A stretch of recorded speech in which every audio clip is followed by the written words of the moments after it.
श्री स्वामी समर्थ सद्गुरू भक्त हो. श्रावणातील प्रवचनाची शृंखला.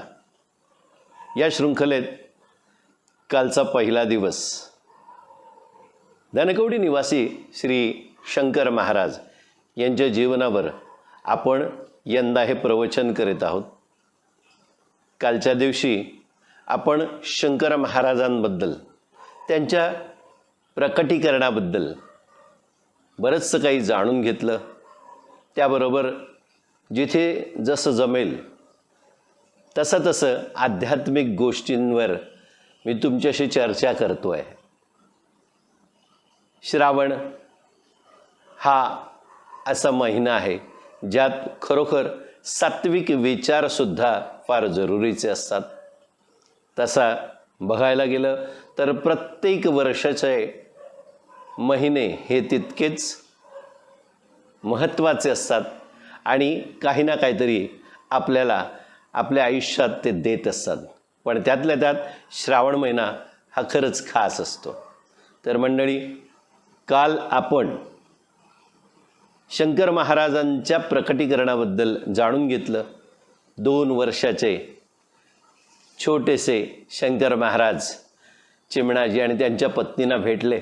त्यानंतर त्या दोन्ही पती पत्नीने अगदी पोटच्या बाळाप्रमाणे त्याचं संगोपन केलं. कल की जो कहानी है वो अब आगे बढ़ाते हैं. कल हमने देखा कि शंकर महाराज का जो प्रकटीकरण था, चिमणा जी और उसकी पत्नी दोनों को शंकर महाराज मिले. शंकर महाराज 2 साल के छोटे से बालक थे. चिमणा जी की पत्नी ने किस तरीके से उनको अपना दूध पिलाया, ये सारी चमत्कारों के ऊपर हमने कल बातें की. हमने बहुत कुछ जाना. आगे क्या हुआ, चलिए देखते हैं. 2 वर्षाचा छोटा शंकर हळूहळू मोठा होऊ लागला. 2 साल का छोटा शंकर धीरे धीरे बड़ा हो रहा था. आपल्या बाललीलाने चिमणाजी व त्याच्या पत्नीला तो रमवू लागला. दोघांचा दिवस बाळाशी खेळण्यात अतिशय मजेत जाऊ लागला. चिमणाजी और उसकी जो पत्नी थी वो इस बालक को धीरे धीरे पाल पोस कर बड़ा कर रही थी. अपने बच्चे की तरह उन्होंने उनको पाला, क्योंकि उनके लिए शंकर भगवान का ये प्रसाद था. उनकी बाल लीला देखकर उनको संतोष हो रहा था. उनका मन जो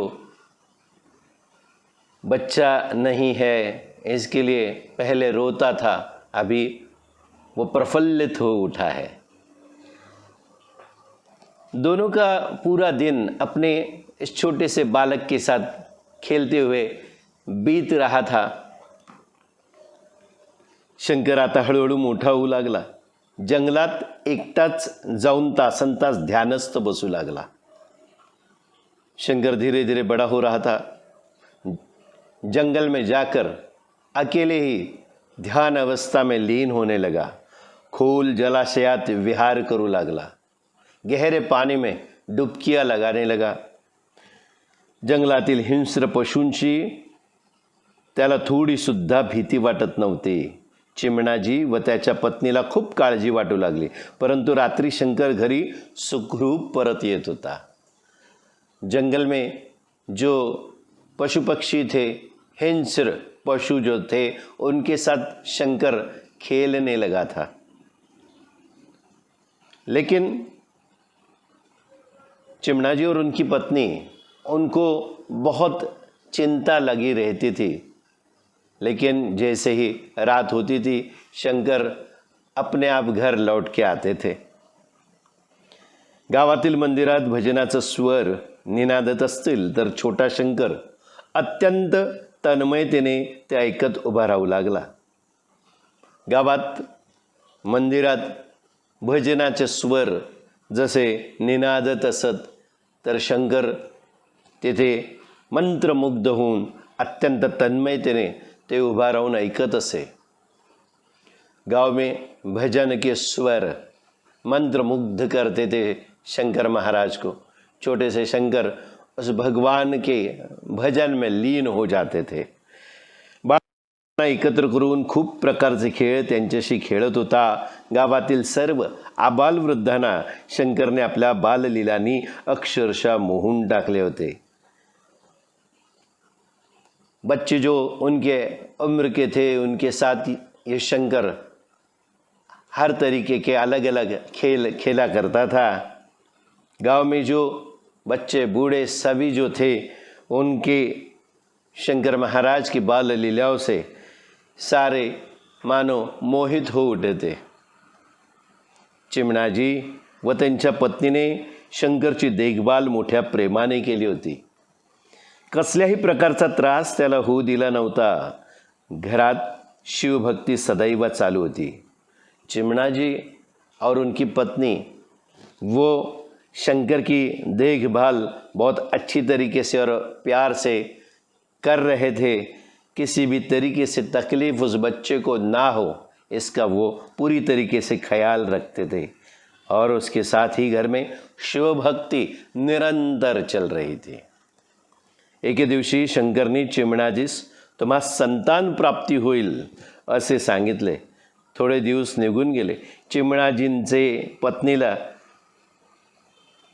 कडक डोहाळे लागले. घरात संतान येण्याची सुचिन्हे हळूहळू प्रकट होऊ लागली. पति पत्नींना पराकोटीचा आनंद झाला. एक दिन ऐसे ही बाल शंकर जो थे उन्होंने चिमणाजी को कहा कि आपको संतान प्राप्ति होगी. थोड़े दिन निकल गए और चिमणाजी की जो पत्नी थी वो गर्भवती हो गई. घर में संतान आने के चिन्ह अभी दिखने लगे. दोनों पति पत्नी को बेहद खुशी हुई. संतान प्राप्ति नहीं थी इसलिए शंकर भगवान की वो भक्ति भी कर रहे थे. आपने कल के अध्याय में इसे सुना है. और उनकी भक्ति पर प्रसन्न होकर शंकर भगवान ने उनको अपने बाल शंकर महाराज से मिलाया भी था.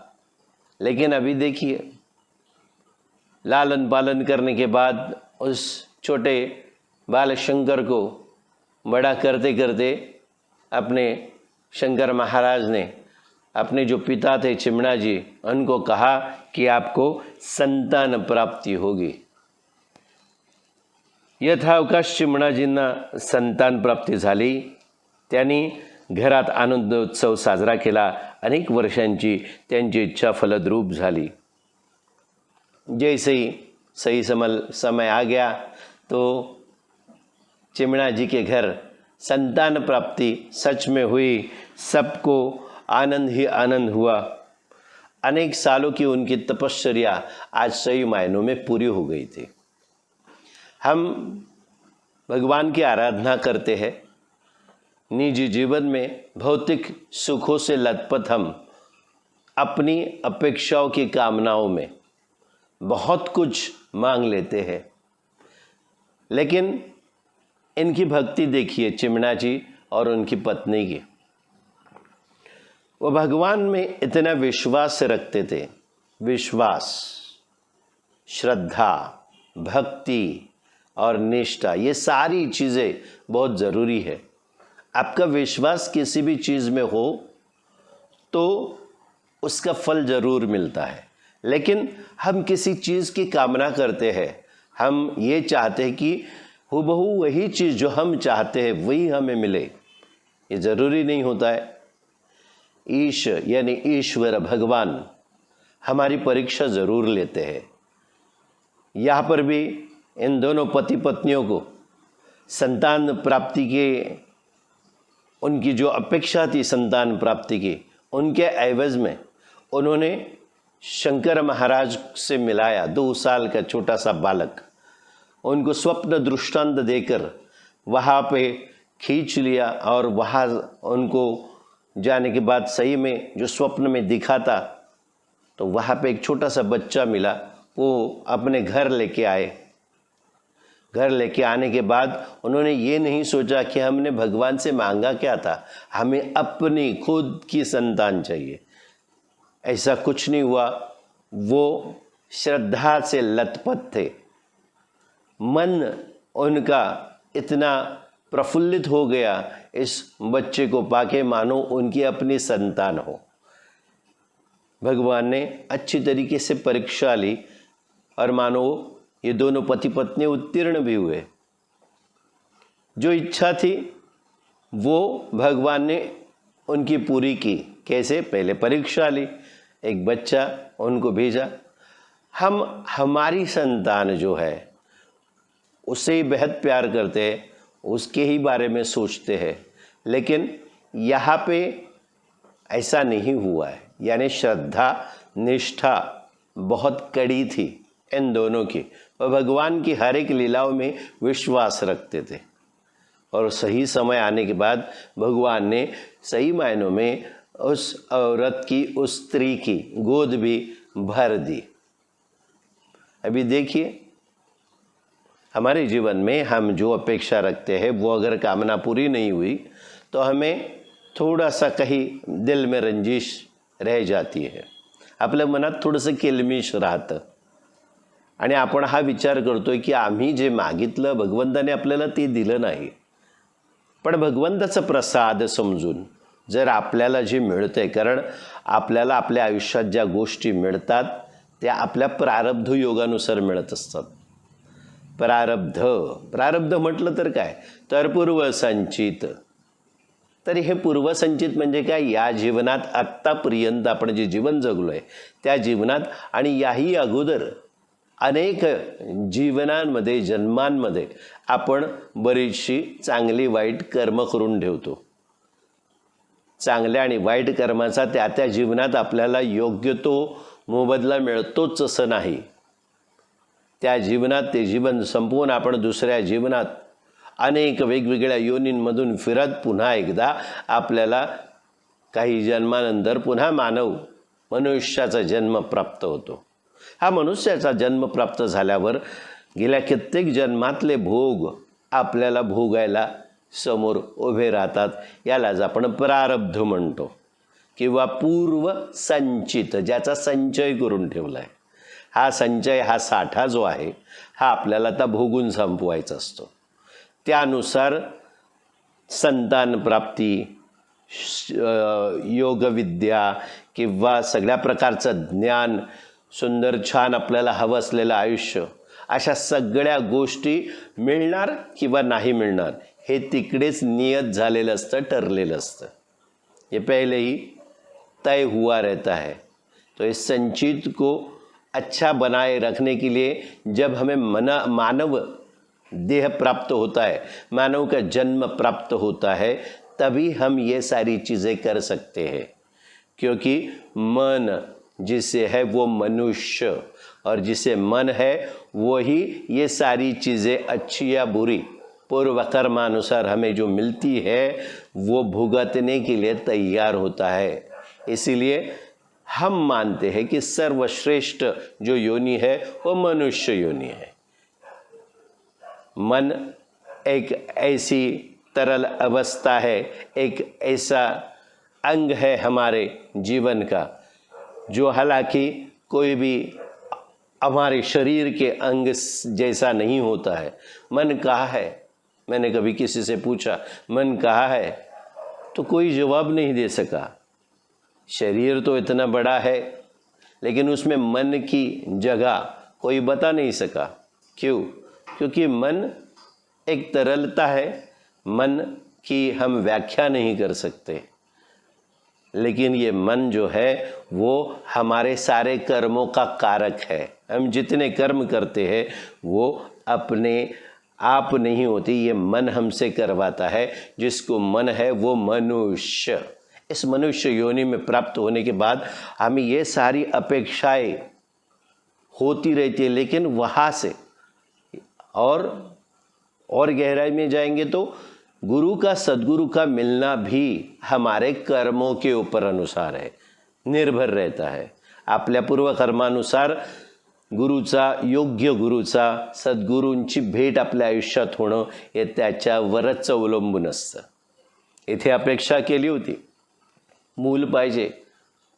डोळ्यात पाणी आलं चिमणाजींच्या, आणि त्याच रात्री त्यांना झोप लागली. त्या झोपेत त्यांना स्वप्न दृष्टांत झाला, आणि महाराज म्हणजे शंकर, बालशंकर कुठे आहेत त्याची त्यांना खूण दिली गेली. त्यांना ते बालक मिळालं. आपल्या पोटच्या बाळाप्रमाणे त्यांनी त्यांचं संगोपन केलं. संगोपन करताना भगवंताला सुद्धा त्यांची दया आली, आणि बालशंकरनेच सांगितलं की तुम्हाला संतान प्राप्ती होईल, आणि इथे झाली. योग्य श्रद्धेचं, निष्ठेचं फळ प्रत्येकाला मिळतं. पुढे काय झालं पाहूया. चिमणाजींच्या घरात आता आनंदाचे सुखद स्वर उमटत होते. चिमणाजी के घर में अभी आनंद के सुखद स्वर गूंज रहे थे. एके दिवशी पती पत्नीच्या जवळ शंकरने आपण आता पुढील कार्यासाठी जाणार हे सूचित केलं, व दुसऱ्या दिवशी अंतःपुर सोडून शंकर निघूनही गेले. देखिए यहाँ पे कितना बदलाव आया है. दूसरे ही दिन क्या हुआ, चिमणा जी अभी सब खुशहाली चल रही थी. एक दिन ये जो पति पत्नी है चिमणा जी और उनकी पत्नी, इनके पास बालशंकर आए और उन्होंने कहा कि अभी आगे हमें बहुत बड़ा कार्य करना है, इसलिए हम अभी अपने घर को त्याग कर निकल जाने वाले हैं. और दूसरे ही दिन उन्होंने अंतःपुर छोड़ा और वो निकल गए. मजल दर मजल करत श्री शंकर महाराज आता हिमालयात येऊन पोचले. केदारेश्वर येथे काही वर्षे त्यांनी निवास केला. कधी ते डोंगराच्या पायथ्याशी तर कधी डोंगराच्या शिखरावर शांत बसलेले असायचे. शंकर महाराज ने घर छोड़ा है, वो निकल गए अपने घर से प्रयाण कर चुके हैं. धीरे धीरे घूमते घूमते श्री शंकर महाराज भी हिमालय में आकर पहुंच गए हैं. केदारेश्वर, ये जो जगह है केदारेश्वर, वहाँ पे उन्होंने कुछ साल निवास किया. वहाँ वो रुके रहे. कभी वो पर्वत के ऊपर माथे पे जाके बैठते थे, तो कभी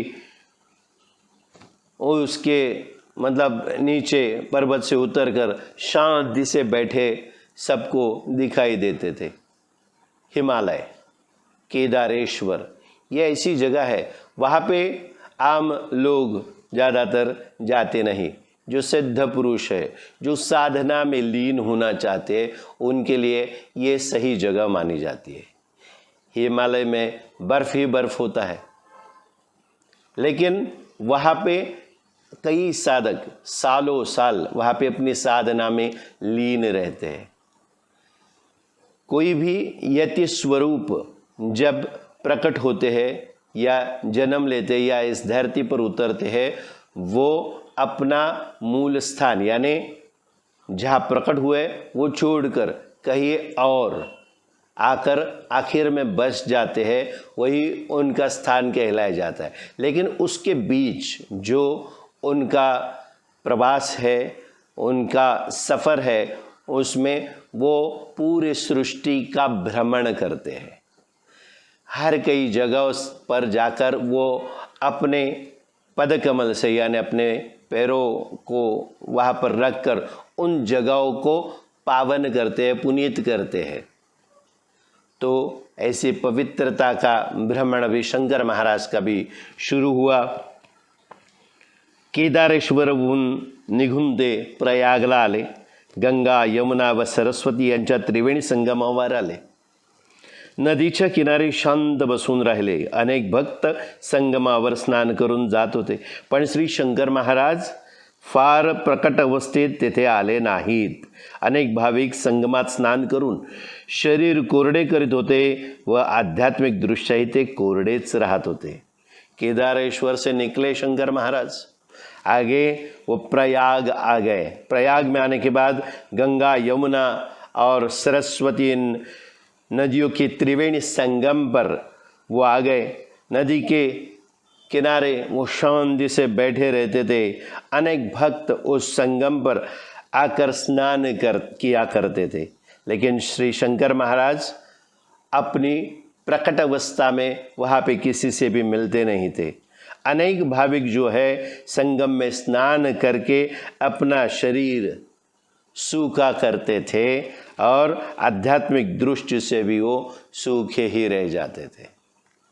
हम ये सोचते कि ये जो पावन संगम है, इन संगम पर जाकर उन नदियों का सचेल स्नान करने से हमारे पाप धुल जाएंगे या हमें कुछ और चीज़ों की प्राप्ति होगी। तो ऐसा सही तौर पर नहीं होता है। क्यों? क्योंकि उसकी कामना के लिए हमें कड़ी साधना भी करनी पड़ती है।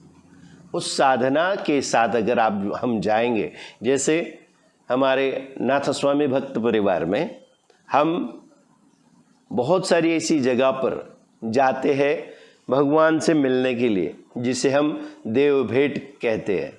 ये देव भेंट मतलब क्या होती है? यानी वहाँ पे जो देव है, वहाँ पे जो भगवान है, उसे जाकर मिलना। तो वैसा देखा जाए तो हर कोई ऐसी तीर्थ यात्रा करते वो भगवान से ही मिलने जाते हैं। लेकिन सही मायनों में अगर आप उस भगवान की साधना करें, उस शक्ति की साधना करें, तो वो शक्ति भी आपको मिलने के लिए, आपकी भेंट के लिए प्रेरित हो जाती है और वहाँ पे प्रकट होकर किसी ना किसी तरीके से आपको आकर मिलती ज़रूर है। इसलिए हमेशा, जैसे चिमणा जी और उनकी पत्नी मन ही मन इतनी श्रद्धा से शंकर भगवान की प्रार्थना करते थे, उपासना करते थे, आराधना करते थे, तो उनको उनका फल मिला ही मिला है। हमें भी अपने जीवन में इस तरीके से साधनाएं करते रहनी चाहिए। कर्मकांड, कर्मकांड मतलब क्या? अलग अलग तरीके की पूजाएं रहती है, बहुत सारे व्रत रहते हैं, ये सारा करना ज़रूरी है। लेकिन उसमें एक चीज़ हम बाजू में रख देते हैं, वो है एकाग्रता, सजगता। अपने तहे दिल से हम वो चीज़ नहीं करते हैं जितनी हमें करनी चाहिए। हम मंत्रों का उच्चार करते हैं। मंत्र मतलब क्या है? मंत्र क्या है वो हम जानना भी नहीं चाहते। किसी ने हमें कहा कि ये मंत्र करो, अब मंत्र करते। मन जो है हमारा, वो तंत्रवत चलने के लिए कुछ शब्दों की, कुछ वाक्यों की एक ज़रूरत होती है। अनेक शब्द, अनेक अक्षर मिलाकर कुछ वाक्य बनाए जाते, वो मंत्र कहते हैं। वो मंत्र इतने साध्य होते हैं, इतनी खोजबीन से बनाए जाते हैं। हमारा जो साधु संत है, उन्होंने अलग अलग मंत्रों की खोज की। मंत्र क्या करते हैं? मनुष्य के मन को तंत्रवत चलाते हैं। लेकिन हम अगर दिल से वो नहीं बोलेंगे, आपण मनापासून त्या मंत्रांचा उच्चार केला नहीं, उसका उच्चारण अगर हम सही मायनों में नहीं करेंगे, तो वो मंत्र हमें उतनी सफलता नहीं देते हैं। आपल्याला जो त्या मंत्रांपासून लाभ मिळायला पाहिजे तो मिळत नाही। म्हणून मंत्र जर कोणी दिला तर त्या मंत्राचा उच्चार त्या मंत्राच्या अर्थासहित करणं जरूरीचं है। उस मंत्र का अर्थ हमें जानना ज़रूरी होता है।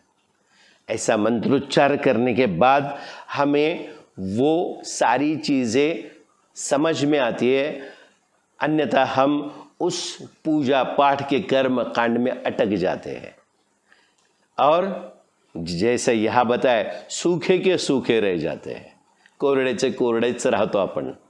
तर तो कोरडेपणा न राहता त्या अध्यात्माचा ओलावा आपल्याला जर हवा असेल, परमार्थाचा सुखद ओलावा आपल्याला हवा असेल, तर प्रत्येक गोष्ट मनापासून केली पाहिजे। तेच आपल्याला इथे महाराज या पद्धतीने सुचवत आहेत। अभी आगे क्या हुआ? ये भ्रमण जो है वो भ्रमण कितना ज़रूरी था। भ्रमण करते करते अलग अलग जगह पे जाके एक शक्ति जो इस ब्रह्मांड में है, वही पृथ्वी तल पर हम जैसे मर्त्य जो जीव है उनके उद्धार के लिए जब प्रकट होती है, जन्म लेती है, तब अलग अलग जगहों पे जो शक्तियाँ उन्होंने पहले से रखी हुई रहती है, जो वहाँ पे उनका उगम पहले से हुआ रहता है, उन शक्तियों को जाके वापस उनका स्रोत जागृत करना, ये काम इन यतियों का होता है। ये सारी जगह पे जाके घूम के उस जगह को पावन करते, उन शक्तियों को वापस उजागर करते हैं। ये करने के बाद एक स्थल उनका निश्चित होता है, वहाँ आके वो आखिर में बस जाते। अभी हमारे शंकर महाराज जो है प्रयागहून निघून महाराज पायी प्रवास करीत अखेर महाराष्ट्रातील सोलापुरात आले। अभी देखिए, महाराष्ट्र की भूमि जो संतों की भूमि कही जाती है, एक पावन भूमि, महाराष्ट्र, गुजरात, आंध्र, तेलंगाना भी जो कहा करते हैं, ये सारी जो जगह है, ज़्यादातर अगर आप देखोगे तो गुरुदेव दत्तात्रेय और अनेक जो संत है वो इन्हीं कर्नाटक, इन्हीं सारी जगहों पे आपको ज़्यादातर मिलेंगे। यहाँ पे प्रयाग से निकलकर महाराज पैदल आखिर में महाराष्ट्र में सोलापुर में आ गए। दत्त चौकामध्ये शुभराय मठ आहे, तेथे महाराजांचे आगमन झाले। या मठात जनार्दन महंत यांचे त्यावेळी वास्तव्य होते। भगवंताच्या भजनात ते रंगून गेले होते। श्री शंकर महाराज मठाच्या दारात आले, त्याने मोठ्याने अलाख अशी आरोळी ठोकली। जनार्दन महंतांनी समोर पाहिले तर त्यांना साक्षात दत्तात्रेयांचे दर्शन झाले। महाराष्ट्र में सोलापुर में आए, दत्त चौक जो है वहाँ पे शुभराय मठ है, वहाँ पर महाराज का, शंकर महाराज का आगमन हुआ। इस मठ में उस वक्त जनार्दन महंत जो थे उनका वास्तव्य था। भगवत के भजन में वो लीन थे जनार्दन महंत। श्री शंकर महाराज मठ के दरवाजे पे खड़े हो गए और उन्होंने बहुत जोर से आवाज़ लगाई, अलाख। जनार्दन महंत जो थे उन्होंने देखा तो साक्षात गुरुदेव दत्तात्रेय का उन्हें दर्शन हुआ। पहली बार महाराज शंकर महाराज किसी के सामने खुद के अपने निजी रूप के साथ प्रकट हुए थे, गुरुदेव दत्तात्रेय। जनार्दन मुवांना पराकोटीचा आनंद झाला, अंगी रोमांच दाटले, ते जागेवरून उठले। त्यांनी श्री शंकर महाराजांना दंडवत घातला व मठात त्यांना घेऊन आले। जनार्दन बुआ जो थे उनको बेहद खुशी महसूस हुई। साक्षात गुरुदेव दत्तात्रेय का दर्शन उन्हें हुआ था। पहली बार हमारे शंकर महाराज सही असल रूप में प्रकट हुए थे किसी के सामने। उनके रोंगटे खड़े हुए, वो अपनी जगह से उठे और श्री शंकर महाराज को दंडवत प्रणाम कर कर उन्हें अपने मठ में वो लेके गए। श्री शंकर महाराज देहधारी रूपात 8 ठिकाणी वाकडे असे होते। उंची बेताचीच होती, डोळे मोठे होते, तितकेच विलक्षण आणि तेजस्वी होते। अनेक प्रकारचे हास्य त्यांच्या मुखावर प्रकट होत होते। चेहऱ्यावर बालभाव विलसत होता। शंकर महाराज के बारे में बहुत सारे भक्त जानते हैं, लेकिन इस भारतवर्ष में बहुत सारे लोगों को ये मालूम भी नहीं कि शंकर महाराज, बहुत सारे संतों की ये भूमि है, इस भूमि पर बहुत सारे संत हुए हैं, लेकिन इनके बारे में सभी को आज तक मालूम नहीं है। अभी शंकर महाराज के बारे में, उनके चरित्र पर यह प्रवचन चल रहा है और हम उनके बारे में आपको बताने की एक छोटी सी कोशिश कर रहे हैं। इसमें शंकर महाराज का वर्णन है। अभी देखिए, श्री शंकर महाराज जो है वो देहधारी रूप, उन्होंने अपना देह धारण किया है। भगवान हमारे जैसे, वो यति स्वरूप है। यति स्वरूप अपने जैसे शरीर को धारण करते हैं, लेकिन हमारे शरीर पर अगर जरा सा भी व्यंग हो तो हमें बेहद दुख होता है। हम जीवन में उस चीज़ को कोसते रहते हैं। लेकिन यहाँ पे क्या है, शंकर महाराज देहधारी रूप में है, लेकिन उनका बदन जो है, उनका शरीर है, 8 जगहों पे वक्र था। अभी इसको कहते हैं अष्टावक्र। अष्ट यानी 8, वक्र यानी गोलाकार अवस्था आप कह सकते हैं, या इंग्लिश में उनको बैंड कहते हैं। तो 8 जगह पे वो वक्रता थी उनके शरीर में। उनकी हाइट यानी वो जो ऊंचाई थी वो ज़्यादा भी ऊंचे नहीं और ज़्यादा भी बौने नहीं थे, लेकिन उनकी जो आंखें थी वो बड़ी बड़ी थी और विलक्षण उसमें तेज था।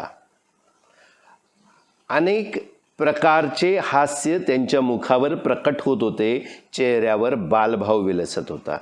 उनका जो हास्य था वो उनके मुख पर प्रकट हो रहा था, दिख रहा था। चेहरे पे बाल भाव यानी छोटे बच्चे जैसा भाव विलसित हो रहा था। अभी देखिए, अष्टावक्र, 8 जगह पे वक्र यानी वक्रता थी उनके शरीर में। उनकी ऊंचाई न ज़्यादा न कम, आंखें बड़ी बड़ी और आंखों में तेज दिख रहा था। चेहरे पे बच्चे जैसे भाव थे और उनका जो हास्य यानी हंसी थी वो इतनी सुहानी थी कि क्या कहने। महाराजांच्या बाह्य शरीरावरून त्यांच्या आंतरिक ज्ञानाची जाण अनेकांना झाली नाही। यही होता है, महाराज का बाह्य शरीर जो था उससे उनके अंदर कौन सी शक्ति विराजित है ये बहुत सारे लोगों को ज्ञात नहीं हुआ। काही माणसे बाह्य सौंदर्याला भुलतात। सॉक्रेटिसही दिसावयास म्हणावा तसा सुंदर नव्हता, परंतु आतमध्ये सारे आध्यात्मिक विचार भरलेले होते। शरीराच्या रंगापेक्षा हृदयाचा रंग हा महत्त्वाचा आहे। फुलाच्या बाह्य आकारापेक्षा त्यातून दरवळणारा सुगंध महत्त्वाचा नाही का? बाह्य सौंदर्य एवढे महत्त्वाचे नाही, कारण क्षणाक्षणाने ते बदलत जाते व एके दिवशी मातीमध्ये विरून जाते। आत्मिक सौंदर्य मृत्यूनंतरही नष्ट होऊ शकत नहीं। अभी महाराज का बाह्य शरीर देखकर बहुत सारे लोगों को उनके अंदर जो शक्ति विलसित है, विराजित है, उसके बारे में जानकारी नहीं होती थी। बहुत सारे जो लोग हम में है वो बाह्य सौंदर्य यानी दिखने पर जाते हैं। आप सुंदर हो तो लोगों को अच्छा लगता है, लेकिन कुरूप यानी दिखने में अच्छे नहीं हैं तो ज़्यादातर लोग आपको पसंद नहीं करते। ये तो प्रापंचिक जीव जो है उनकी सही मायनों में एक भाव होता है। सॉक्रेटिस जो थे उनके बारे में यहाँ पे बताया। सॉक्रेटिस वो दिखने में जितना चाहिए उतना सुंदर यानी अच्छे दिखने में नहीं थे, लेकिन अंदर उनके अंदर अंतस्थ आध्यात्मिक विचार से वो ओतप्रोत थे, भरे हुए थे। शरीर के रंग से भी ज़्यादा हृदय का जो रंग है वो बहुत ज़्यादा मायने रखता है। जैसे फूलों का जो बाह्य आकार है, बाहर दिखते फूल है, उससे भी ज़्यादा उनकी खुशबू जो है वो बहुत ज़रूरी होती है, महत्व रखती है। बाह्य सौंदर्य जो है वो इतना ज़रूरी नहीं होता, उतना महत्व का नहीं होता है, क्योंकि बाहर का जो रूप है वो क्षण क्षण में बदलता रहता है और एक दिन हम सबको मिट्टी में मिल जाना होता है। आत्मिक सौंदर्य जो है, अंदर का जो सौंदर्य है, वो मृत्यु के बाद भी नष्ट नहीं होता है। यहाँ पे एक बात बताना चाहूँगा। कैसा है कि ये जो यति स्वरूप है, आप अगर देखें जैसे शंकर महाराज है, शंकर महाराज के फोटो हम बहुत जगह पे देखते हैं, उनके चित्र देखते हैं, हर एक बार उनमें एक अलग रूप आपको दिखाई देगा। श्री स्वामी समर्थ जो हमारे हैं उनका भी फोटो खींचा गया है, लेकिन उनकी फोटो खींची हुई और बहुत सारी अगर उनकी खींची होगी तो हर एक फोटो में, हर एक छायाचित्र में वो अलग दिखते हैं। हम किसी चीज़ को पुख्ता करने जाते हैं, तय करने जाते हैं, एक चीज़ पर आकर रुकना चाहते हैं, तो इनका रूप रंग सब बदल जाता है। क्षण में बौने होंगे, क्षण में ऊंचे हो जाएंगे, क्षण में काले, क्षण में गोरे। इनका रंग इस तरीके से बदलता नजर आता है। शंकर महाराज के बहुत सारे चित्र हमने देखे हैं, हर एक चित्र में वो अलग दिखते हैं। बाल रूप से लेके जितने उनके फोटो हमें दिखते हैं, सभी में वो अलग दिखते हैं। आखिर में जाकर उनका जो रूप है वो आज हमें सब जगह पे दिखाई देता है। उनकी बड़ी बड़ी आंखें, भेदक नज़र जिसे कहते हैं, कड़ी नज़र, लेकिन उसमें तेज और प्यार और अपने भक्तों के लिए उनको प्रेम उनकी नज़र में दिखता है। बहुत सारे लोग कहते हैं कि शंकर महाराज को देख के डर लगता है। डर या अंदर की चीज़ है। अंदर डर कब पैदा होगा? डर कब पैदा होगा? डर यानी हमारे कर्मों के ऊपर निर्भर करता है। हमारे कर्म अगर अच्छे हो तो हमें अंदर से डर महसूस ही नहीं होगा। यही बात यहाँ पे भी है। मृत्यु के बाद लेकिन इनका जो सुगंध है, यानी इनकी महक जो है, यांचं अस्तित्व मृत्यूनंतरही तसंच राहतं। कारण बाह्य सौंदर्याला भूलून आपण सगळं जग बघतो, पण आत्मिक आतलं सौंदर्य, अंदर का जो सौंदर्य यानी जो सुंदरता है वो मृत्यु के बाद भी कायम रहती है। इनका यही कहना होता है कि मुझको मेरे बाद जमाना ढूंढेगा, यही होता है। जितने भी यति स्वरूप इस पावन धरती पर उन्होंने जन्म लिया है, उनका यही हुआ है। उनके जाने के बाद लोगों को उनके बारे में पता चला, लोगों को उनके बारे में, उनके समाधिस्थ होने के बाद ही उनके बारे में इल्म हुआ।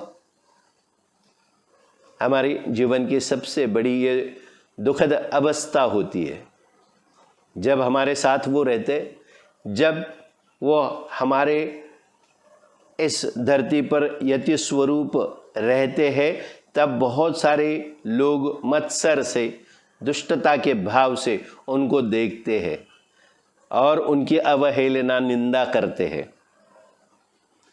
लेकिन उनके जाने के बाद उनको महसूस होता है कि हमने क्या पाया, क्या खोया। चोखोबाही वरून साधे दिसत होते, परंतु त्यांचे हृदय चोख होते, शुद्ध होते, स्वच्छ होते। त्यामुळे ते म्हणतात, ऊस वरून वाकडा तिकडा असला तरी त्यातील रस हा वाकडा तिकडा नसतो, तो गोडच असतो। नदी वाकडी तिकडी असली तरी पाणी मधुर असते, कमान वाकडी असली तरी तीर वाकड़ा नसतो। चोखोबा हमारे महाराष्ट्र के ऐसे संत है, संत चोखोबा। वो बाह्य रूप से सीधे सादे जरूर दिखते थे, लेकिन उनका हृदय कैसा था? एकदम सही और कैसा? दिलदार और सीधा। सीधा होना बहुत जरूरी है। आपण मराठीत त्याला चोख म्हणतो, म्हणून ते चोखोबा। भगवंतावर श्रद्धा असताना त्यात व्यवहार नसतो, पण आपल्या साधनेत आपण जर चोख असलो तर मात्र आपण चुकत नाही। तर हा चोख असणं परमार्थात पारमार्थिक दृष्टिकोनाने चोख असणं जरुरीचं आहे। आपल्या साधनेत, आपल्या आराधनेत आपण कधीही चुकता कामा नये। शुद्ध आणि स्वच्छ होते, वो शुद्धते और स्वच्छते। इसीलिए वो क्या कहते थे? गन्ना है वो ऊपर से अगर कैसा भी टेढ़ा मेढ़ा दिखे, लेकिन उसमें से जो रस निकलता है वो रस तो सीधा और मीठा रहता है। नदी जो है वो बहती रहती है, वो टेढ़ी मेढ़ी बहती है, लेकिन उसका पानी वो तो मीठा रहता है। तीर और कमान का जो कमान होता है वो कैसा रहता है? गोलाकार रहता है, लेकिन तीर जो है वो तो सीधा रहता है। माणसाचे सौंदर्य त्याच्या सात्विक वृत्तीवर अवलंबून असते। वो जो सुंदरता है जो है इंसान की, वो उसकी वृत्ति पर कैसे कर्म करता है, उसकी वृत्ति कैसी बनी है, वो वृत्ती बहुत ज़रूरी है, उसके ऊपर निर्भर करता है। माणसाने किती उत्तम दागदागिने आणि पोशाख घालून शरीराला सजवण्याचा खूप प्रयत्न केला आणि मूळ स्वभाव सात्विक नसेल तर आनंद प्राप्त होणारच नाही। अभी इंसान ने, मनुष्य ने कितने भी अच्छे अच्छे गहने पहने और अच्छे अच्छे कपड़े भी पहने और अपने शरीर को सजाने की कोशिश भी की, लेकिन उसका मूल स्वभाव अगर अच्छा और सात्विक नहीं होगा तो उसको आनंद की प्राप्ति नहीं होगी। अंतरीची सात्विकता प्रकट करून आपणा शोभेल असा पोशाख करावयास काहीच हरकत नाही। अंदर की आंतरिक सात्विकता प्रकट करनी बहुत ज़रूरी है और उस हिसाब से अपनी पोशाक यानी अपने कपड़े जो हम परिधान करते, जो पहनते, वो होने चाहिए। रोज स्नान करताना शरीर स्वच्छ झाले किंवा नाही झाले याचा आपण विचार करतो। रोज स्नान तो करते और अपना शरीर स्वच्छ हुआ या नहीं हुआ इसके बारे में तो हम सोचते, परंतु रोज आपले मन स्वच्छ झाले की नाही याचा विचार कधीच करत नाही। हम शरीर को अच्छे अच्छे साबुन लगा के नहाते हैं, बहुत सारा पानी हम अपने सर पे, अपने बदन पे डालते रहते, लेकिन मन की स्वच्छता का क्या? मन की स्वच्छता कैसी होगी? मन की स्वच्छता होगी जो अभी हम इस प्रवचन में कर रहे हैं, वही सात्विक विचारों का आदान प्रदान, सात्विक विचारांची देवाणघेवाण करण्याने होईल। रोज मनन चिंतन, जप जाप्य प्राणायाम अशा साधना करण्याने होईल। मनाची शुद्धता ही म्हणावी तितकी सोपी नाही आहे। शरीर स्वच्छ करणं, बाह्य शरीर स्वच्छ करणं फार सोपं आहे, पण आंतरिक स्वच्छता जर करायची असेल तर नामस्मरणाशिवाय दुसरा पर्याय नाही। नामस्मरणाने आणि चांगल्या सात्विक विचाराने आपण अंतस्थ शुद्धी करू शकतो। मन शुद्ध स्वच्छ झाल्याशिवाय जीवनाचा अर्थ तुम्हाला नीट समजणारच नाही। इस जीवन का अर्थ समझने के लिए अपना मन जो है उसकी सात्विकता, उसकी शुद्धता बहुत जरूरी है। अभी हमारे जो शंकर महाराज थे ये अष्टावक्र थे। ये तो अष्टवक्र यानी 8 जगह पे उनका शरीर टेढ़ा मेढ़ा था, लेकिन और एक चीज़ यति स्वरूपों में देखी जाती है, वो क्या है? उनका अजानुबाहु होना। त्यांचं अजानुबाहु, अजानुबाहु मतलब क्या? उनके दोनों हाथ जो है वो अपने शरीर के और जो अंग है उनसे बड़े रहते हैं। यानी मानो कि अपने हाथ हमारे इस जांघों तक आते हैं, लेकिन उनके हाथ घुटनों से भी आगे। इसको कहा जाता है अजानुबाहु। ये बाह्य स्वरूप की अभी बात हो रही है, आंतरिक स्वरूप की नहीं। वो अजानुबाहु थे। बहुत सारे लोग इसी चीज़ को लेकर यति स्वरूप होना या पारमार्थिक होना या सिद्ध पुरुष होना इसकी खोजबीन करते हैं और इसकी परीक्षा करते हैं। श्री शंकर महाराजांचे हात गुडघ्याच्या खाली येत असत, ते अजानुभाऊ होते। ते उभे राहिले तरी त्यांचे हात गुडघ्याच्या खाली आलेले दिसत असत। अभी श्री शंकर महाराज जो अपने हैं उनके हाथ घुटने से भी नीचे आते थे, वो अजानुबाहु थे। वो जब खड़े रहते थे तभी उनके जो हाथ है वो घुटने के नीचे आए हुए दिखाई देते थे।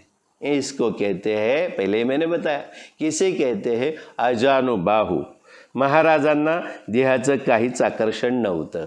ये सारी चीज़ें हम जो इंसान है, आम जनता है, आपके और मेरे जैसे, इनको इन चीज़ों का आकर्षण ज़्यादा होता है, क्योंकि हम भगवान को उसके बाह्य रूप में ही ढूंढते, जिसको सगुण रूप कहते हैं। उसका निर्गुण रूप जो है वह हम जानना नहीं चाहते, उसकी खोजबीन हम नहीं करते। उसके बाह्य स्वरूप, भगवान का क्या रूप है? वह निराकार है, उसको आकार नहीं है। लेकिन हमें समझने के लिए जैसे शंकर महाराज प्रकट हुए, जैसे स्वामी समर्थ प्रकट हुए, जितने भी यति स्वरूप इस पावन भूमि पर प्रकट हुए वह हमारे लिए, क्योंकि हम अपने भगवान को अपने जैसा ही देखना चाहते हैं। इसलिए यति स्वरूप वो प्रकट हुए हमारे जैसा शरीर प्राप्त करके। यहाँ पे महाराज को खुद के देह यानी शरीर का कुछ भी आकर्षण नहीं था। कधी हातामध्ये अंगठ्या तर कधी गळ्यामध्ये कंठा असे, कधी पितांबर तर कधी दिगंबर अशी त्यांची अवस्था होती। महाराज जो थे उनको देह का आकर्षण नहीं था। कभी हाथ में उंगलियों में अंगूठियाँ रहती थी, कभी गले में कंठी रहती थी, कभी वो पीतांबर वस्त्र धारण करते थे, तो कभी कभी दिगंबर अवस्था को प्राप्त करते थे। दिगंबर यानी दिगंबर, दिगंबर मतलब अंबर यानी आसमान, आसमान खुला है, आसमान से भी ऊंचा हमारे यति स्वरूप है। ओ दिगंबर यानी अंबर जैसे विशाल जो है उसको दिगंबर कहते हैं। वो कैसा है? खुला है। जैसे हम जन्म लेते हैं, हम किस अवस्था में, हमें कोई पोशाक नहीं रहती है, और ये पोशाक बाह्य स्वरूप भी और अंदर स्वरूप भी नहीं रहती। जब ये यति स्वरूप आते हैं वो अंदर और बाहर से निराकार रहते हैं, इसलिए उनको कहा जाता है दिगंबर। ये दिगंबर अवस्था है। अभी ऐसी सारी चीज़ें हम धीरे धीरे महाराज के बारे में पढ़ते पढ़ते आगे तो बढ़ेंगे, लेकिन आज दूसरे दिन श्रावण की प्रवचन की श्रृंखला में हम यही रुकते हैं। कल फिर हमारी मुलाकात होगी। शंकर महाराज के बारे में बहुत सारी बातें हमें जाननी है। इस प्रवचन की श्रृंखला का सही मायनों में एक ही मतलब है कि श्रावण में ही नहीं, आपके जीवन में पूरा जितना भी आपका जीवन है वो श्रावण जैसा हरा भरा हो, अच्छा हो। और इसीलिए ये अच्छे अच्छे विचार आपके सामने लाने के लिए हम ऐसी यति स्वरूप का चरित्र जो है वो आपके सामने धीरे धीरे करके खोल कर रखना चाहते हैं। इस दौरान बीच बीच में जब जगह ऐसी मिलेगी जहाँ पे कुछ चीज़ों को हम आपको बताना चाहते हैं, जो आपके अपने जीवन को हरी भरी वसुंधरा जैसा बनाना चाहता है, वो सारा ज्ञान हम देने की कोशिश करेंगे। हम यानी मैं नहीं, जहाँ पे मैं आया वहाँ पे सब कुछ खत्म। यात मी नाही, यात आम्ही म्हणजे स्वामी। स्वामी आपल्याला, मी फक्त एक माध्यम है, मैं एक सिर्फ माध्यम हूँ। इस माध्यम का उपयोग साक्षात स्वामी, साक्षात शंकर महाराज, साक्षात यति स्वरूप करके ये सारी चीज़ें अभी आपके सामने हम रख रहे हैं। कल फिर मुलाकात होगी। तब तक सभी के लिए हम कामना करते हैं कि आपका दिन और आपकी रातें सब शुभ हो और स्वामीमय हो। श्री स्वामी समर्थ, श्री स्वामी समर्थ, श्री स्वामी समर्थ। जय शंकर, जय शंकर, जय शंकर।